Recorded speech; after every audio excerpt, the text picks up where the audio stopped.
विषय है और हमारे यहाँ ज्वालामुखी नगर परिषद के अंदर का एक समझिए, यहाँ पर पिछले 2 साल से 2.25 साल से जब से सरकार कांग्रेस पार्टी की बनी, ज्वालामुखी इस नगर परिषद के दायरे के अंदर लगभग 3-4 बार यहाँ पर जो डिमार्केशन निशानदेहियाँ विभिन्न भारतीय जनता पार्टी के कार्यकर्ताओं के वहाँ के अगल बगल में करवा दी गई।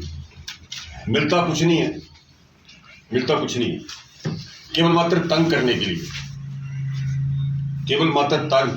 लिए, कि उनको कैसे प्रताड़ित करें, कैसे तंग करें। एक आतंक का माहौल ज्वालामुखी नगर परिषद के अंदर और ज्वालामुखी विधानसभा क्षेत्र में था पहले। एक तो मैं प्रशासन के अधिकारियों को फिर कहना चाहता हूं कि किसी के दबाव में ऐसा काम मत करें। और मेरा साथ में निवेदन है, एक ज्वालामुखी विधानसभा क्षेत्र नगर परिषद के अंदर एक पटवार सर्कल हुआ करता था, यहाँ पर पटवार सर्कल, और उसका पटवार घर की जमीन भी वहीं पर थी कहीं बीच में। आज के बाद जब कभी डिमार्केशन निशानदेही की बात यहाँ पर आए तो मैं तहसीलदार महोदय से, एसडी महोदय से कहना चाहता हूँ कि पहले उसकी डिमार्केशन करें कि वो पटवार सर्कल की भूमि जो है वो किसके कब्जे में है, उसको किसने कब्जा करके रखा हो। अगर नहीं किया है कब्जा तो वहां पर पटवार घर क्यों नहीं बनाया जाता है, किसके दबाव में हो। और इस निशानदेही को बंद करें। अगर बार बार फिर से किसी हमारे कार्यकर्ता को प्रताड़ित करने की कोशिश की गई तो हम उसके विरोध में निश्चित तौर पर कोई कार्रवाई करेंगे, या ऊपर तक हम शिकायत जहां करनी होगी वहां करेंगे। ये अच्छी बात नहीं है। लोकतंत्र में सरकारें आती हैं, सरकारें जाती हैं, विधायक बनते हैं, विधायक हारते हैं, लेकिन ऐसा मैंने माहौल कहीं प्रदेश में नहीं देखा।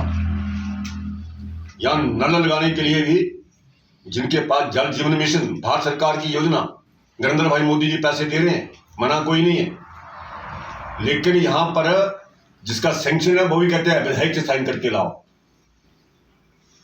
ये कहां का कानून है?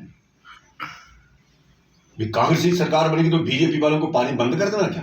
ये बीजेपी की सरकार बनेगी तो मैं पूछना चाहता हूं, विकास के मामले में इन 2.5 सालों में ज्वालामुखी विधानसभा क्षेत्र की कौन सा नई योजना आई है? नई योजना कौन सी उतरी धरातल के ऊपर? कोई पीने के पानी की स्कीम त्राई पानी की है ज्वालामुखी में, पानी नहीं मिलता लोगों को पीने।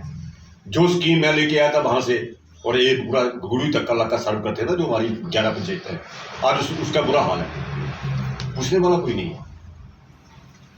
विशेषकर तो निशानदेही के ऊपर बात करी है, इस काम को बंद करें। और करना है तो आगे जो निशानदेही करने की जरूरत पड़ेगी तो सबसे पहले पटवार घर जो हुआ करता था वो किसके कब्जे में है, वो कहां से हटाया गया, पहले उसकी डिमार्केशन करें। वहां पर लोगों को बताया जाए कि ये पटवार घर की जमीन है और ये वहां पर पटवार घर हम बनाएंगे। नशे गली होती है, उसकी दवाई बनती है। पैसा नहीं है, पूरा प्रदेश कर्जे में डूबा हुआ है, तो ऐसी नियुक्तियां करते समय लोग सोचना चाहिए था, और ऐसे लोग फिर वो जब पायलट लेके भी चलते हैं, उनको पायलट चाहिए आगे चलने के लिए। गाड़ी तो मिल गई है, स्टाफ मिल गया है, और साथ में चलने के लिए पायलट भी चाहिए, तो ये तो अच्छी बात नहीं है ना। नगर पंचायत खुलियां बना दी, कमाल हो गई। बड़े शहर हिमाचल प्रदेश में, बड़े शहर जिनकी पॉपुलेशन भी 3-4-5 हजार है, वहां कुछ नहीं बना। ये जंगल का इलाका बेचारा, जिनको पता ही कोई नहीं होता क्या नगर पंचायत। अरे खुंडिया का सर्वे तो कराते ठीक ढंग से, वहां ना तो पंचायत को पूछा गया, ना वहां की पंचायतों को वहां पर जो लेने थे प्रस्ताव वो लिए गए, और ना नगर पंचायत की नोटिफिकेशन कर दी। उन लोगों के ऊपर आने वाले समय के लिए जो पर्चे वगैरह जो लगे, उनकी फीस लगेगी, या उनके ऊपर जो कुठारा गाते का नक्शा बनाने के लिए घर का एडिशन करने के बेचारे के वहां पर बनेगा, वो कौन देगा उसको? उनके पैसे गरीब लोगों के। और खुनिया का इलाका वैसे ही फौजी इलाका सारे का सारा, वो फौजी इलाके फौजियों को भी टैक्स लगाने की वहां पर कोई जरूरत कर दी है इन्होंने, तो हम इसका विरोध करते हैं। ये मेरा कहना है। तो ये 2-3 बिंदु थे जो आपके समक्ष यहाँ पर रखे हैं। सबसे बड़ा यहाँ नशे का, इस नशे के कारोबारियों को मैं फिर कह रहा हूँ, कहीं कोई बख्शा ना जाए। इनको हवालात में जेल में बंद कर देना चाहिए। इनकी जमानत कहीं होनी नहीं चाहिए, चाहे 1 ग्राम मिले, चाहे 10 ग्राम मिले, चाहे 20 ग्राम मिले। इनका किसी भी तरह का जो नशा करते हैं उनको किसी तरह पूरे हिमाचल प्रदेश में, ये मैं माननीय मुख्यमंत्री आग्रह करना चाहता हूँ कि इन पर लगाम लगाइए। ये लोग कौन है, इनको संरक्षण देने वाले हैं कौन लोग? ये एक जगह नहीं है, ये पूरे हिमाचल प्रदेश में ऐसी घटनाएं घट रही हैं। आप आए, आपका धन्यवाद। आपके पूछना चाहते हैं आपका कि नई पंचायतों का हिमाचल प्रदेश में गठन किया जाएगा। तो यहाँ पर एक पत्र निकला है जिलाधीश महोदय के द्वारा। हम जो पंचायतें बनेगी उनका हम स्वागत करते हैं, हमें कोई विरोध नहीं है, लेकिन एक विधायक की अनुशंसा के ऊपर नई पंचायतों का गठन होना, ये कहाँ की बात है? ये बात कोई ठीक थोड़ी है। यह लिखा हुआ यहाँ पे, वहां जिलाधीश की ओर से वहां पत्र आया है, उन्होंने लिखा है विषय है ग्राम पंचायतों के विभाजन पुनर्गठन संबंधी प्रस्तावनाएं प्रेषित करने वाले। लिखा उन्होंने उपरोक्त विषय के संदर्भ में इस कार्यालय के पत्र संख्या जो भी है के क्रम को जारी रखते हुए ग्राम पंचायतों के विभाजन पुनर्गठन संबंधी संशोधित प्रस्तावनाएं माननीय विधायक ज्वालामुखी की अनुशंसा उपरांत आपकी सेवा में आगामी कार्रवाई हेतु प्रेषित है। पंचायतें कोई विधायक की अनुशंसा के ऊपर थोड़ी बनती हैं। विधायक के लिए तो जो कार्रवाई करनी होती है पूरी बहुत धरातल की ओर, वो तो की नहीं है। वहां से जो जिला पंचायत ऑफिसर है उनके वहां से चिट्ठी आ जाती है। उसके बाद उन्होंने कहा है नई पंचायतों के गठन के लिए जिला अधिकारी को प्रार्थना पत्र ग्राम सभा प्रस्ताव, उसमें जो सारे डाटा चाहिए, उसमें जो डॉक्यूमेंट्स मांगे गए हैं, ना तो उसके लिए ग्राम सभा का कोई प्रस्ताव लिया गया है, ना वहां की पंचायत को पूछा गया है। यहाँ कोई प्रपत्र 1 और प्रपत्र 2 भरना होता है, बिल्कुल नहीं लिया गया है। प्रपत्र 2 में भरे गए खसरा नंबर, हदवस्त सारी नंबर संबंधी पटवारी से सर्टिफिकेट लगाने की आवश्यकता होती है, वो बिल्कुल नहीं लगाया गया है। ऐसे कई डॉक्यूमेंट्स आगे हैं। लोक निर्माण विभाग से सभी हमारा है मंडल का, ज्वालामुखी विधानसभा क्षेत्र का। मैं उनसे भी कहना चाहता हूँ, व्यक्ति विशेष नागरिक की सेवा करना छोड़ दें। वो कहीं जाते हैं किसी विशेष कार्यक्रम में, वहां पत्र उठाना छोड़ दें। वो पत्रों को जी सेवा करते हैं कि लोगों के, उनको उठाना छोड़ दें। मैं पुलिस से भी कहना चाहता हूँ, पीछे एक यहाँ पर कांग्रेस पार्टी की मीटिंग हुई, आपको याद होगा।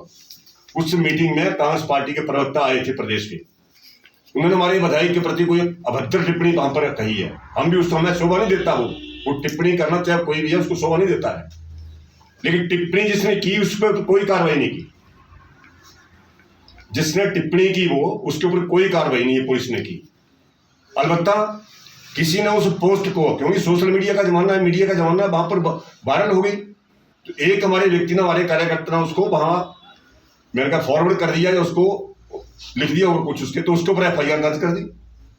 मैंने पुलिस को कहा, मैंने कहा जब जिसने कहा उसके ऊपर तो आप कार्रवाई कर नहीं रहे कुछ भी। आपने उस व्यक्ति को कर दिया जिसने उसको पसंद कर लिया, उस पोस्ट को, उसको आपने अरेस्ट कर लिया, उसके ऊपर FIR दर्ज कर दी है।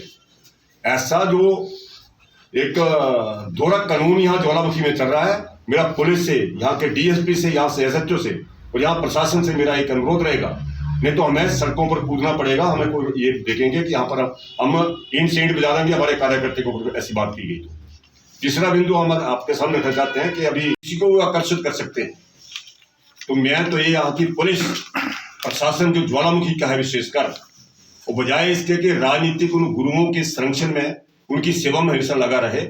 मैं धन्यवाद देता हूँ पुलिस का, देरा की पुलिस को बधाई देता हूँ, या जिला के जो IG है विशेषकर मैं उनको बधाई देता हूँ कि उन्होंने ये बीड़ा उठाया है पूरे जिला कांगड़ा को नशा मुक्त करने के लिए। लेकिन जो यहाँ पर ऐसे लोग हैं जिनको राजनीतिक संरक्षण प्राप्त है, मेरा निवेदन रहेगा उनसे भी और माननीय मुख्यमंत्री महोदय से। माननीय मुख्यमंत्री महोदय, ये अरेस्ट किए गए हैं, उनको पकड़ा गया है, केवल मात्र वहां तक सीमित नहीं, जमानतें हो जाती हैं। मैं तो यहां तक कहना चाहता हूं कि किसी के बगल में, किसी जेब में से, किसी के पास में से 1 ग्राम भी यहाँ चिट्टे का नशा बरामद हो, उसको छोड़ना चाहिए, उसकी जमानत नहीं होनी चाहिए। ऐसा कानून बनाया जाए यहाँ, नहीं तो ये तो सारी हमारी आने वाली पीढ़ियां खत्म हो जाएंगी। और विशेषकर आप देखा जो हिमाचल प्रदेश का, जहाँ पंजाब से लगता हमारा इलाका है, वो चंबा से लेकर पांवटा साहब तक चले जाए यहाँ पर, चाहे वो जिला कांगड़ा है, जिला चंबा है, जिला ऊना है, जिला हमारा सोलन है, चाहे जिला हमारा सिरमौर है, ये सारे के सारा बॉर्डर का एरिया हमारा जो है नशे की गर्त में झोंकता चला जा रहा है। और यहाँ पर तो जिला भी एक हमारा SP जिला यहाँ पर बिठा दिए हैं, नूरपुर में SP एक्स्ट्रा से बिठा दिए गए हैं। फिर क्या कारण है कि नशा पंजाब से इतनी ज्यादा खपत में यहाँ पर हिमाचल प्रदेश में प्रवेश कर रहा है? इसके ऊपर बहुत ज्यादा चिंतन करने की आवश्यकता है। और मैं मुख्यमंत्री से आग्रह करना चाहता हूँ कि इन लोगों को किसी भी सूरत में बख्शा न जाए। ये समाज के प्रतिष्ठित पदों पर विराजमान लोग हैं, इनकी बात को आम आदमी एक्सेप्ट करता है, तो जब वो नशा देते होंगे उनको कैसे बेचते होंगे, पैसे के इस लालच में उन्होंने समाज को खत्म करने की कोशिश करी है। ये मेरा एक आरोप है। दूसरा, मैं जिसको सारी दुनिया देवभूमि के नाम से जानती है और वीरभूमि के नाम से जानती है, लेकिन कुछ लोग जिनको राजनीतिक संरक्षण प्राप्त है वो हमारी इस देवभूमि को, वीर भूमि को कहीं ना कहीं दाग धब्बा लगाने की कोशिश में रहते हैं हमेशा, जिनका कारण पूर्व में ही यही रहा कि समाज में कैसे गतिरोध पैदा किया जाए, हमारी संस्कृति को कैसे खत्म किया जाए। हमारा ये प्रदेश जिसको बाहर के लोग भी एक देवी देवताओं की धरती मानकर यहाँ पर आशीर्वाद लेने के लिए आते हैं, बड़ा दुर्भाग्यपूर्ण विषय यहाँ पर पिछले दिनों घटित हुआ है, और वो भी हमारे ज्वालामुखी यहाँ मंदिर के अगल बगल में। आपको मालूम होगा कि हिमाचल प्रदेश ही नहीं पूरा देश पिछले कई सालों से नशे की गर्त में धोता जा रहा है, और पंजाब जो उसका गढ़ जाना बना हुआ था। हमें लगता था कि हिमाचल प्रदेश हमारा देवी देवताओं की धरती यहाँ पर बचा हुआ है, लेकिन कुछ लोग केवल मात्र धन कमाने के लिए, धन संग्रहित करने के लिए उन्होंने ये धंधा अपने आप ही ग्रहण कर लिया है।